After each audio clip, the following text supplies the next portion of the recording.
Oh, well, Hello, everybody. good morning, Mrs. Johnson.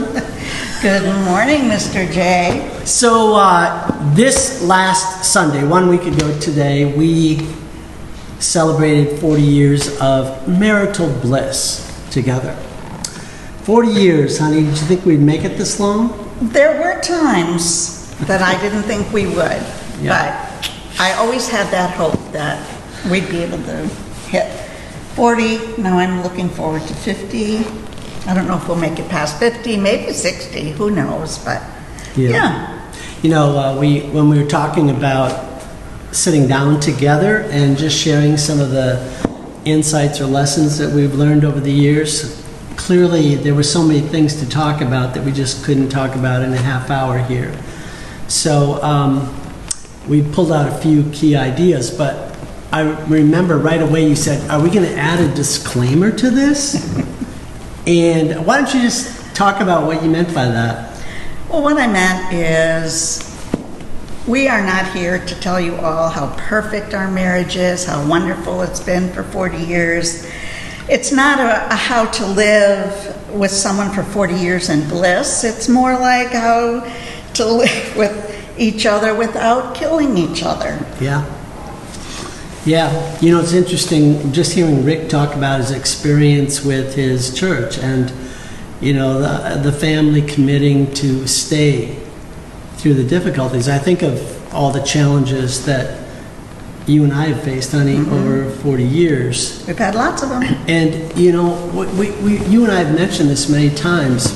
Most of us jump into marriage with a lot of idealism, a lot of mythology about what marriage should be, and not really a whole lot of training. And the training we get does not make up for the experience and the experiential learning we're going to have as we move forward in a relationship with someone.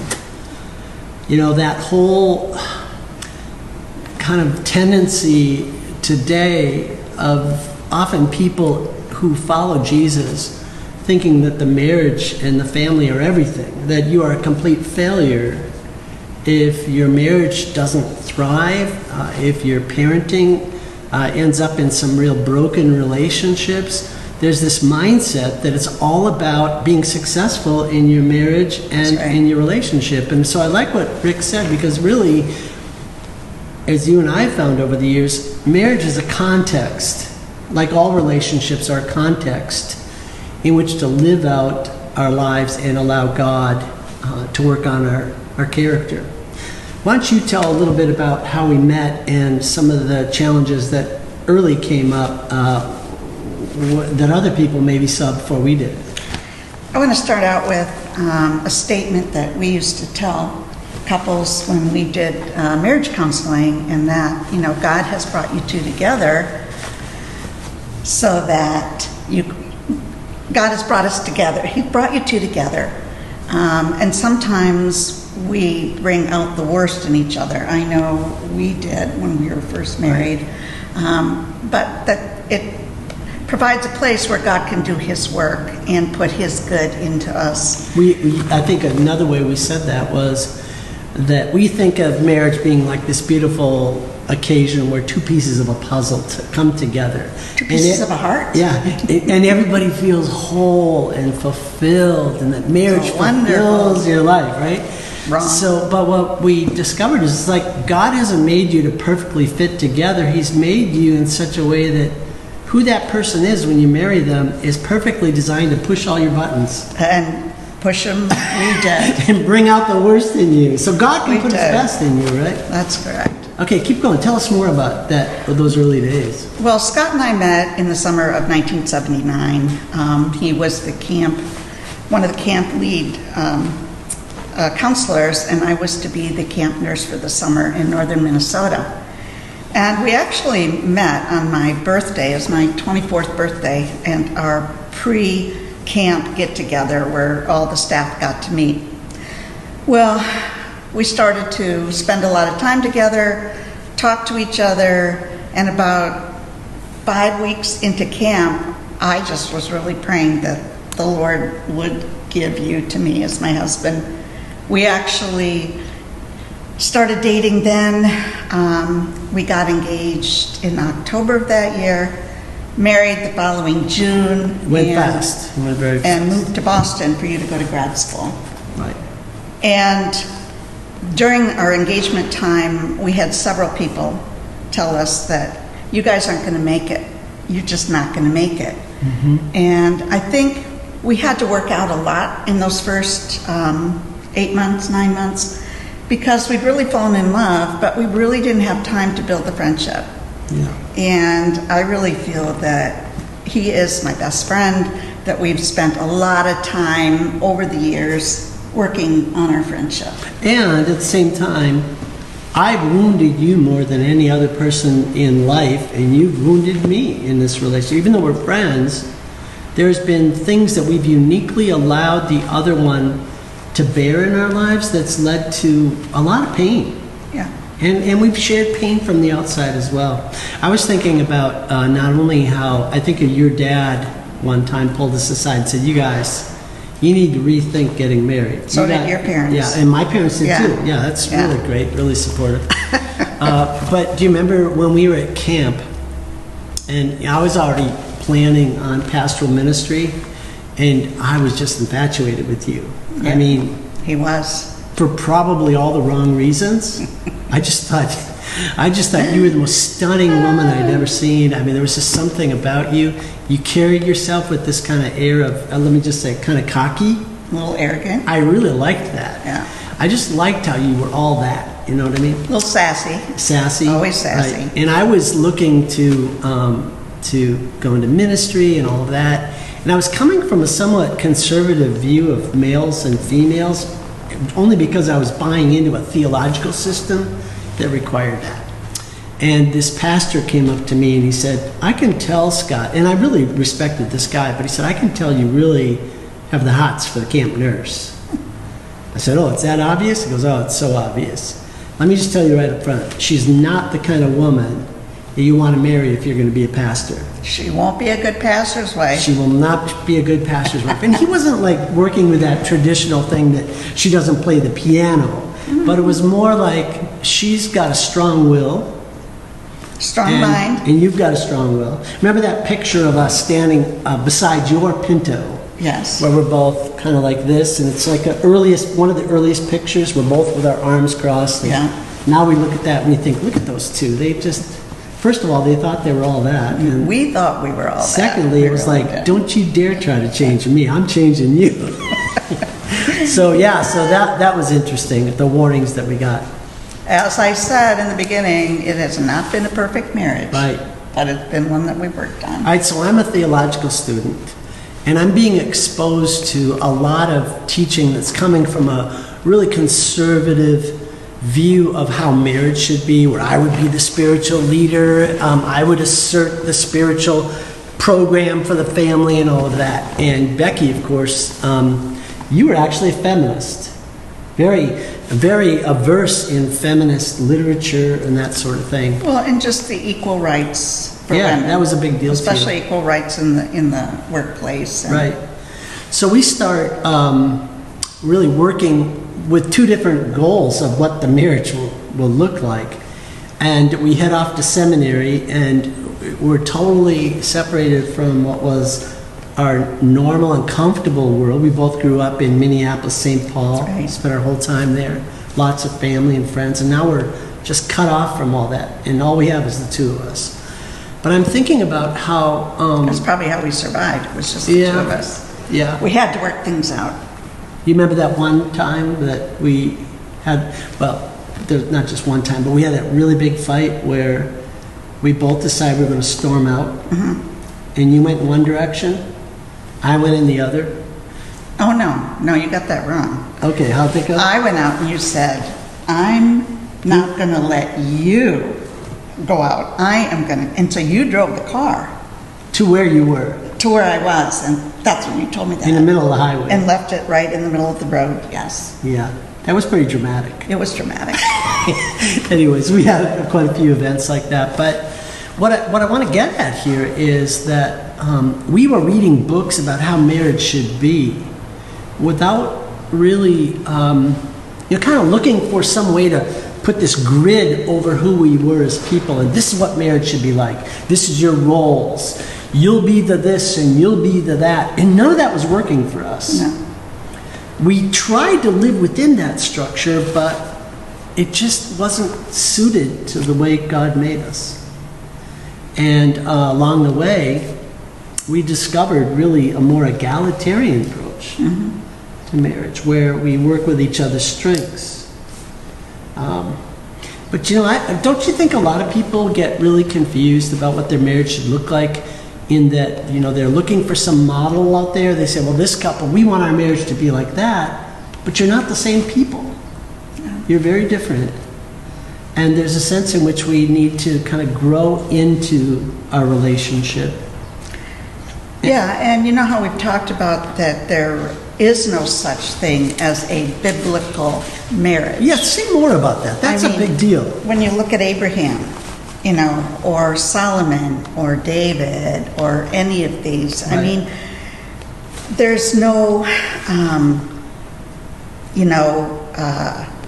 Cookie cutter pattern. right, no pattern for this is Right. what your marriage, but it just talks about loving, caring for each other, and you know, we had to really take, I think all the books that we read, we just took the insights from them. Little I don't bits and think pieces. bits and pieces, but I don't think there was any one book that was just like, oh my gosh, this is what we're going to pattern our marriage after, because you know, we're unique. Our marriage is unique. Each relationship is very unique, and I don't think it was ever intended to have cookie cutter. You know, yeah, this whole idea of the biblical marriage, like what time in the Bible are you referring to when you say the biblical marriage? And in my own view, and we've kind of come to this over the years, is that patriarchy was the structure in which God began to reveal himself, but it's not necessarily God's intended pattern for life. Right. And so separating that and looking into the life of Jesus and how he lived, how he related to people, that's really applicable to marriage. Yes. I mean, there aren't a lot of Bible verses that are very direct on marriage, but there are some really important things like consider the interest of others before yourself.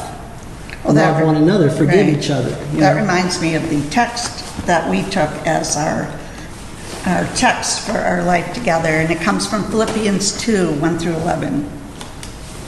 And you remember, we haven't really had to change that as a theme, really, because it kind of says it all. It talks about looking to Christ and how he humbled himself and became a servant. And really, at the end of the day, you know, marriage is, again, a context in which to love and to serve and to humble ourselves, to overcome issues of pride, overcome issues of wrongful desire.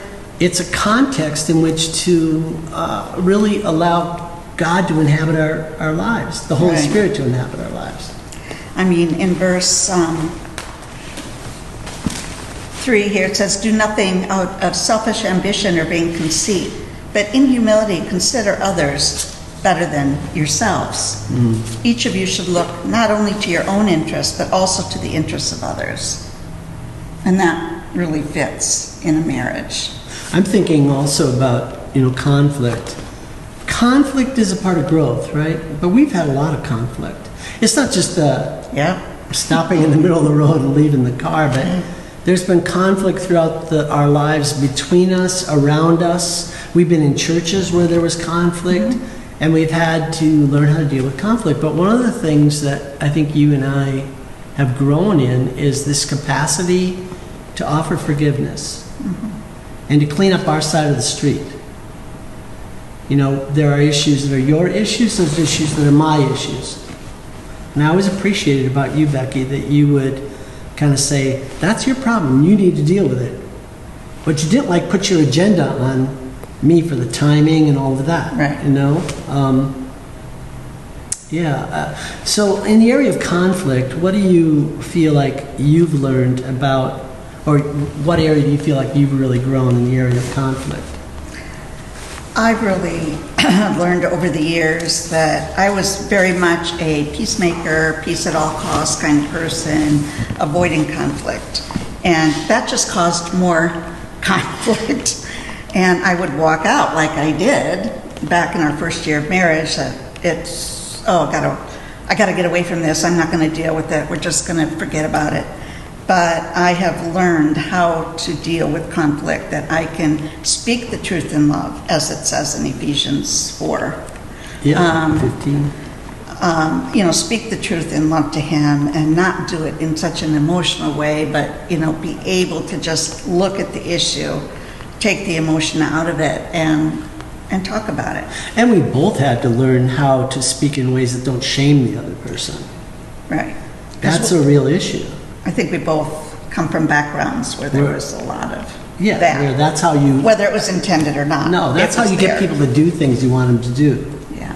You shame them or that sort of thing. Control is another matter. And I think if we go back to these, like the model of marriage, I felt at one time I was trying to press you into this mold. Like when Didn't work.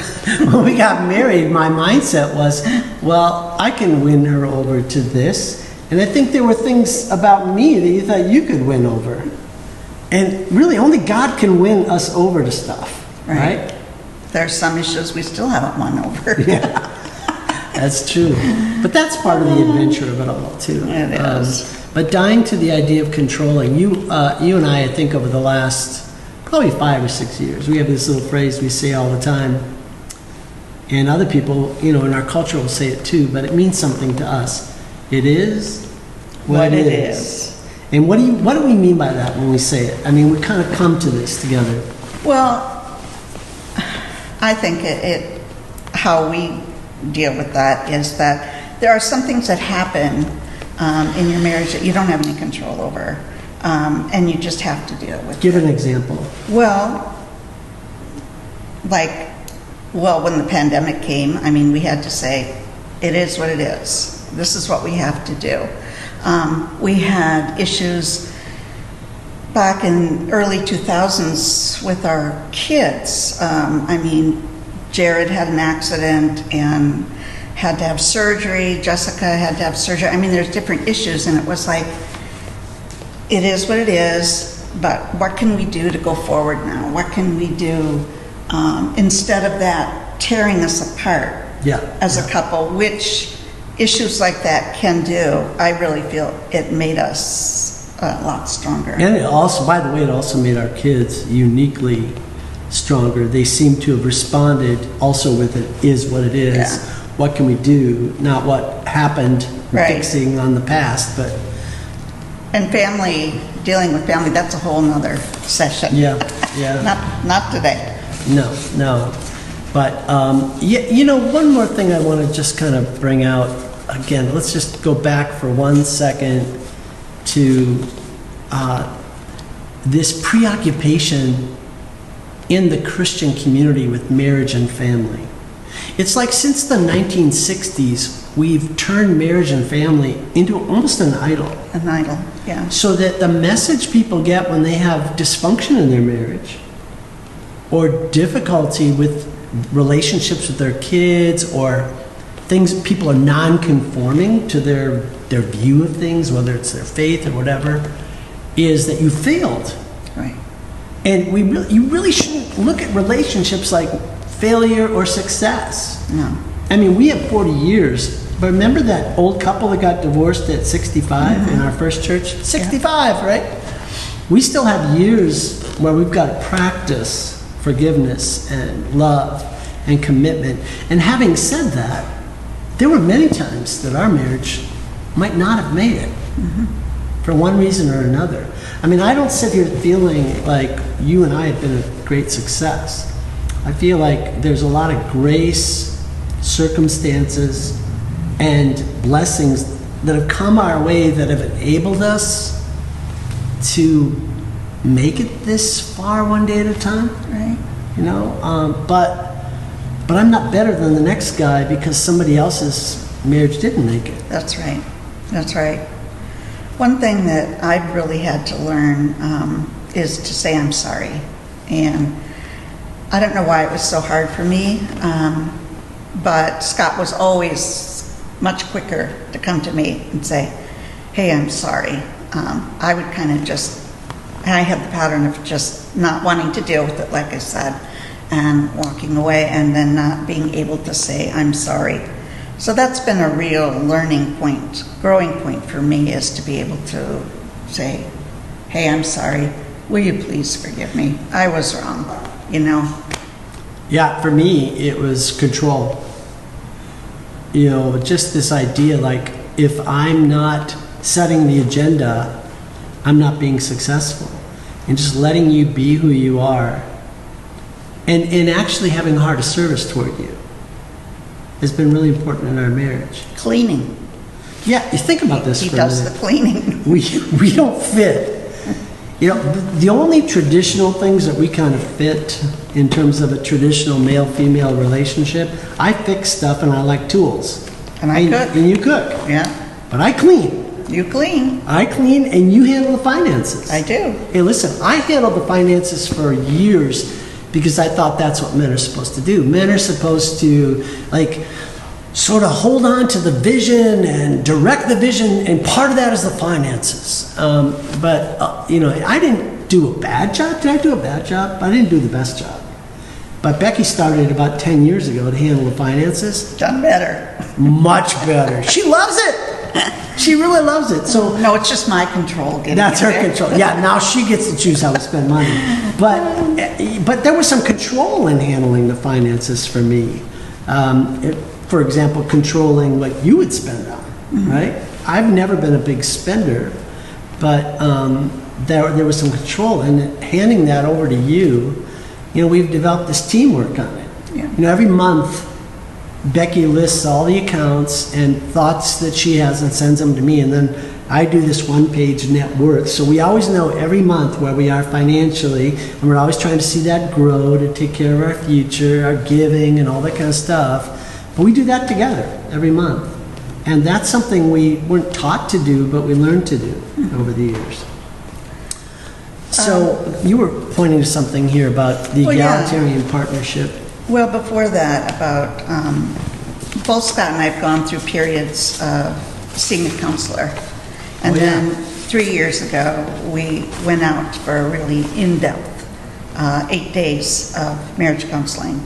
And I just highly recommend it. I mean, I had personal counseling and things that I needed to work through. Scott's had the same, and that's been a real good Some of it was first family issues. right. Really just talking out like our story and how we began. So it was more therapy. But I'm a big proponent of that. I grew an awful lot through that, and Yeah. I know I was easier to live with. Oh, yeah. And you were too. You were too. We under egalitarian partnership, you remember one of the things that jumped out when we were discussing this was this whole idea of submit to one another out of reverence for Christ. Yeah. Ephesians 5. Yeah. A lot of people look at Yeah. Ephesians 5 and they say, a man's supposed to be like this, a woman's supposed to be like that. And they stop at verse 20 of Ephesians 5, but verse 21 says, submit to one another out of reverence for Christ. And that means me deferring to you, and you deferring to me honoring you and you honoring me. You know, we used to have this thing where we always said men want to be respected and women want to be loved and wanted. You know what? I learned you really love to be respected. I want love and respect. And I want love and respect. I do too. Or men want women to be, you know, someone that will play with them. Well, you like that too. Yeah, so We've had we're a not lot. all that different. No. We just have human needs. Yeah. All right, so let's take a wrap here on the last little point we have. And that is that Adventure. our life has been an adventure.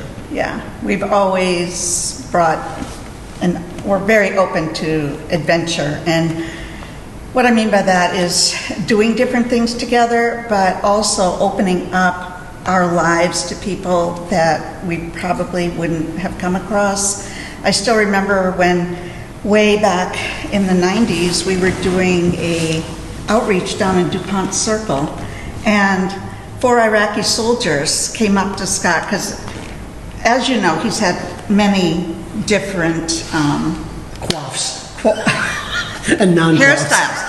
Back then, he had lots of hair, had this big beard, and they came up to him and started talking to him. They thought he looked Iraqi. Well, we made friends with these 4 guys. They were brought over here with the International Rescue Committee, and we brought them into our home, and we had them for holidays. And the kids were small. our kids were small, I think a little scared, but I mean, it really They were tough guys. stretched us, and I'm really glad that we did that. And then Pops was our homeless neighbor down in DC, and I'd go for my runs and come home and say, Scott, there's this man who's living under the bridge, and my heart just bleeds for him. And you took me by the hand and said, let's go meet him. And we did. We went and met Pops, and Pops was in our life for 4 years. Yeah, until he passed away. Yeah, he had the code to our townhouse. He'd come in and use the bathroom or wash up or whatever. And I'm not saying that to say that, look at how great we are. I'm just saying it really stretched me and opened us to all different kinds of people and our love for. You know, that illustration you just used about Pops, where you came home, your heart was like open and wanting, and then I brought my gift to the table. Let's go do it. Her gift was seeing it And feeling feeling it, it, my and God. sharing it, and my gift was, okay, let's go meet him. Let's go. And you know, that's working together with our strengths.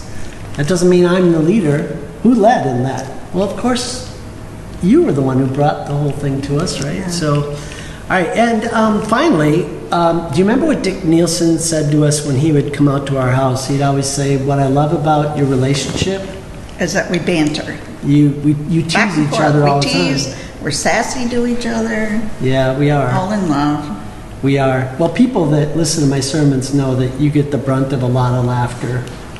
But they know that I love you, and then I'm probably the one who needs most of the laughing. But Well, we've had a lot of fun, a lot of adventure. We've had pain.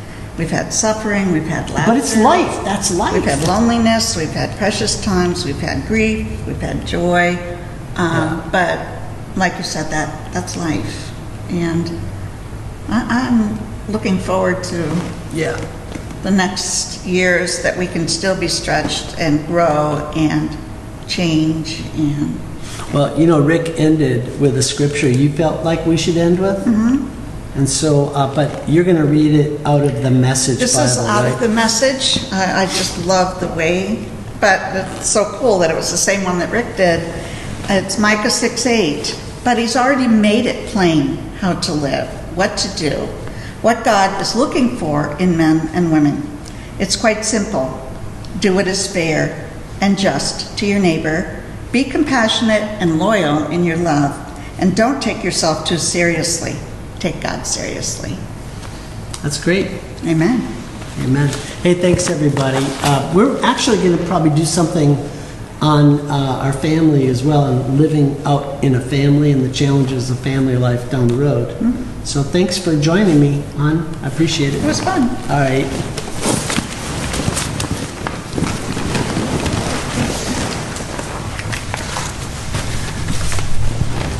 Well, good morning, everyone, and happy Sunday to all of you. Wasn't that awesome? Yeah. Why don't you all give them a round of applause for that? I know a round of applause doesn't work so well when we're all distanced from each other, but maybe you can hit your emojis and put some clapping hands up underneath. But thank you guys for being so open and vulnerable, and but also